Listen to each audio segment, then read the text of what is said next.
Hello friends, welcome to Siri foods. ఇవాళ వీడియోలో Hyderabadi style veg dum బిర్యానీని ఇంట్లోనే రెస్టారెంట్ రుచి వచ్చేలాగా ఎలా తయారు చేసుకోవాలో ఈ వీడియోలో నేను చేసి చూపిస్తానండి. వెజ్ దమ్ బిర్యానీని చాలా సింపుల్గా తయారు చేసుకోవచ్చు. ఈ వీడియో చూస్తే మీరు కూడా ఇట్టే తయారు చేసేసుకోగలుగుతారు. వెజ్ దమ్ బిర్యానీ తయారు చేసుకోవడానికి ముందుగా ఒక గిన్నె కానీ బౌల్ కానీ తీసుకుని దాంట్లోకి మన మంచినీళ్ళు తాగే పెద్ద గ్లాస్ తోటి 2 గ్లాసుల బాస్మతి రైస్ని తీసుకుంటున్నాను. ఇవి 500 గ్రాముల బాస్మతి బియ్యం అండి. నార్మల్ బియ్యం అయినా కూడా తీసుకోవచ్చు. ఇలా ఈ బియ్యాన్ని తీసుకున్న తర్వాత 2-3 సార్లు శుభ్రంగా కడుక్కుని ఆ నీళ్లు వంపేసి వాటికి నిండా నీళ్లు వేసేసి మూత పెట్టి కనీసం 45 నిమిషాల పాటు నానబెట్టుకుని ఉంచుకోవాలండి. మనం బిర్యానీ చేసే ముందు ఏ గ్లాస్తో అయితే బియ్యం తీసుకున్నామో అదే గ్లాస్తో 1/2 గ్లాసుడు పెరుగు తీసుకుని గడ్డలుగా లేకుండా మజ్జిగలాగా చిలికేసుకుని ఉంచుకోవాలి.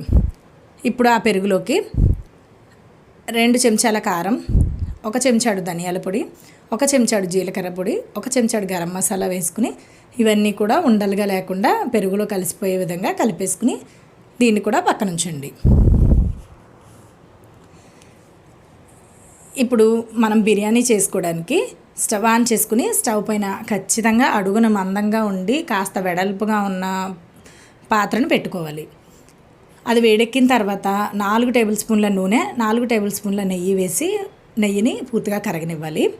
బిర్యానీకి నూనె అనేది ఎక్కువ పడుతుందండి.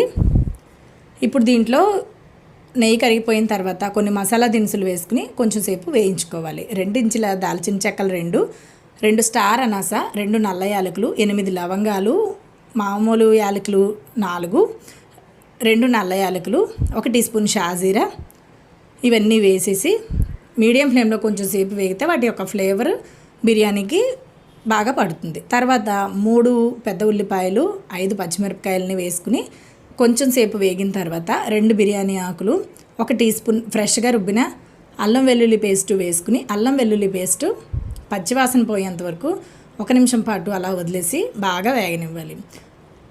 అల్లం వెల్లుల్లి పేస్ట్ పచ్చివాసన కూడా పోయి అలాగే ఉల్లిపాయలు కూడా బాగా ఎర్రగా వేగుతాయి. ఇలా ఒక్కసారి బాగా కలిపేసుకున్న తర్వాత ఇందులోకి కూరగాయ ముక్కల్ని కలుపుకోవాలి. మనం ఏ గ్లాస్తో బియ్యం తీసుకున్నామో అదే గ్లాస్ తోటి 1/2 గ్లాసు బీన్స్ ముక్కలు, 1/2 గ్లాస్ క్యారెట్ ముక్కలు, 1/2 గ్లాస్ బంగాళదుంప ముక్కల్ని వేసుకుంటే సరిపోతుంది. ఇంకా మీకు నచ్చిన కూరగాయలని కాలీఫ్లవర్ ఇలా మీకు నచ్చిన ఏ కూరగాయలనైనా కూడా యాడ్ చేసుకోవచ్చు. ఒకసారి అన్నీ కలిపేసుకుని మూత పెట్టేసి కొంచెం సేపు వాటిని మగ్గనివ్వండి.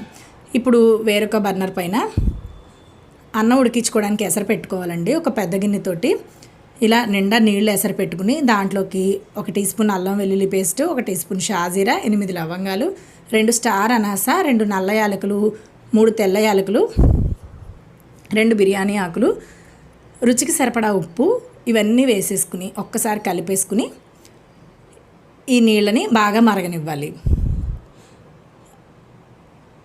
ఇక్కడ మూత తీసి కూరగాయలన్నింటినీ ఒక్కసారి ఉడికేయా లేదా చెక్ చేసుకోండి. మనకి మెత్తగా అవ్వాల్సిన అవసరం లేదండి. కొంచెం పలుకుగా ఉండేలాగా ఉడికితే సరిపోతుంది. ఇప్పుడు దీంట్లోకి 2 మీడియం సైజ్ టమాటాలని ఇలా పొడవుగా కట్ చేసుకుని వేసుకోండి. అలాగే 1/2 గ్లాసుడు బఠానీ, 1 చెంచాన్నర కసూరి మేతిని వేసుకోండి. కసూరి మేతి వేయడం వల్ల మంచి రుచి అనేది వస్తుంది. కొంచెం ఉప్పు, అలాగే 1/2 టీ స్పూన్ పసుపు ఫ్రెష్గా సన్నగా తరుక్కున్న గుప్పెడు పుదీనా, అలాగే గుప్పెడు కొత్తిమీరని కూడా వేసుకోవాలి. ఇవన్నీ వేసేసి అన్నీ కూడా అడుగు నుంచి పై వరకు ఒక్కసారి బాగా కలిపేసుకుని మరలా మూత పెట్టేసి వీటన్నిటిని కూడా కొంచెంసేపు ఉడకనివ్వండి. ఇదంతా మీడియం టు హై ఫ్లేమ్ మధ్యలో పెట్టుకుని చేసుకోవాలి. ఇప్పుడు మనకి పక్కన పెట్టిన ఎసరు మరుగుతూ ఉందో లేదో చెక్ చేసుకోవాలండి. అది ఇలా బాగా మరుగుతూ ఉన్నప్పుడు దీంట్లోకి ఒక అరచెక్క నిమ్మరసం వేసేసుకోవాలి. ఇలా వేసేసిన తర్వాత ఒకసారి రుచి చూసుకోండి, ఉప్పు తగ్గితే కలుపుకోవచ్చు. ఇప్పుడు దీంట్లోకి మన నానపెట్టిన బియ్యాన్ని నీళ్ళన్నీ వంపేసి బియ్యాన్ని మాత్రమే వేసుకుని హై ఫ్లేమ్లో ఉంచి అలా ఉడకనివ్వాలి. ఒకసారి బాగా బియ్యం వేసిన తర్వాత గరిటెతో కలిపేసుకుని అలా ఉడకనిస్తూ ఉండండి. ఇంకా దీన్ని అలా ఉడకనిస్తూ పక్కన మనం మూత తీసి ఒక్కసారి బాగా కలిపేసుకుని ఈ కూరగాయ ముక్కలు కొంచెం ఉడికిపోయి ఉంటాయండి. ఇప్పుడు దీంట్లోకి మనం పెరుగులో మసాలాలు కలిపి ఉంచుకున్నాం కదా, ఆ మిశ్రమాన్ని దీంట్లోకి వేసేసుకోవాలి. తర్వాత ఒక గుప్పెడు లేదా మనం ఏ గ్లాస్తో బియ్యం తీసుకున్నామో అదే గ్లాస్ తోటి అర గ్లాసుడు ఫ్రైడ్ ఆనియన్స్ని కూడా వేసుకోవాలి. ఇలా ఫ్రైడ్ ఆనియన్స్ వేయడం వల్ల బిర్యానీకి చాలా రుచి వస్తుంది. ఇవి వేసేసిన తర్వాత అంతా కలిసేలాగా ఒకసారి అడుగు నుంచి పై వరకు కలిపేసుకుని నూనె పైకి తేలేంత వరకు మీడియం ఫ్లేమ్లో ఉంచి అలా వేగనివ్వండి. పక్కన అన్నం ఉడుకుతూ ఉంటుంది కదా, ఒకసారి చెక్ చేసుకుంటూ ఉండాలండి. ఇది మరీ ముద్దగా అయిపోకూడదు. 80% వరకు ఉడికితే సరిపోతుంది. అంటే చిన్న పలుకు ఉండేలాగా ఉడికితే సరిపోతుంది. ఇది వేగిపోయిన తర్వాత దీంట్లోకి చిన్న గ్లాసు నీళ్లు వేసేసి ఒకసారి కలిసిపోయేలాగా మరొకసారి గరిటెతో కలిపేసుకుని ఒకసారి ఇలా పరిచినట్లుగా వేసుకోండి. ఇప్పుడు 80% వరకు ఉడికిన సగం అన్నాన్ని దీంట్లోకి వేసుకోవాలి. మనం గిన్నెలో ఉడికిస్తున్నాం కదండి, అందులో సగం అన్నాన్ని ఈ గ్రేవీలోకి వేసుకుని మొత్తం కలిసిపోయేలాగా ఒకసారి కలిపేసుకోవాలండి. అట్లకాడతో మాత్రమే కలుపుకోవాలి, లేదంటే బియ్యం ముక్కలుగా అయిపోతాయి. ఇలా కలిపేసుకుని మనం పెట్టుకున్న పాత్ర అంతా కూడా ఇలా పరిచినట్లుగా సర్దుకోవాలి. ఇప్పుడు పక్కన అన్నం ఉడుకుతుంది కదా, ఆ స్టవ్ ఆఫ్ చేసేసి ఆ మిగతా అన్నాన్ని కూడా నీళ్లు లేకుండా పైన ఈ విధంగా వేసేసుకోవాలి.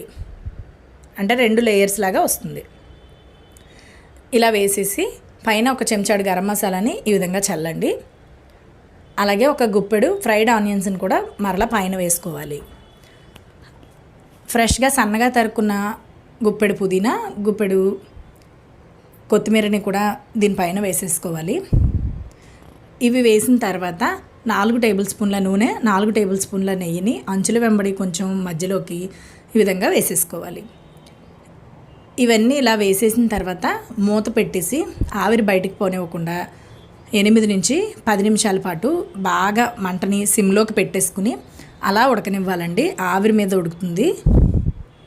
ఇప్పుడు స్టవ్ ఆఫ్ చేసేసి పక్కకి దించిన 15 నిమిషాల తర్వాత అప్పుడు మనం సర్వ్ చేసుకోవాలి. 15 నిమిషాల తర్వాత అయితే చక్కగా పొడి పొడిలాడుతూ చాలా బాగా వచ్చేస్తుందండి. అచ్చంగా రెస్టారెంట్స్లో మనకి కొంచెం ఎల్లో కలర్లో అలాగే కొంచెం వైట్ కలర్లో కనిపిస్తూ ఉంటుంది కదా, అదే విధంగా బిర్యానీ మనకి ఇంట్లోనే తయారైపోతుంది. చాలా టేస్టీగా వచ్చిందండి, చాలా బాగా వచ్చింది. ఇలా బిర్యానీ చేసేసుకుని మనకు నచ్చిన కర్రీతో కానీ ఆనియన్ రైతాతో కానీ సర్వ్ చేసుకోవచ్చు. ఈ వీడియో చూసి మీరు ఇంట్లో చేశారంటే మీకు ఎలా వచ్చిందో నాకు తప్పకుండా తెలియచేయండి. ఇలాంటి టేస్టీ రెసిపీస్ కోసం సిరి ఫుడ్స్ని సబ్స్క్రైబ్ చేయడం మాత్రం మర్చిపోకండి.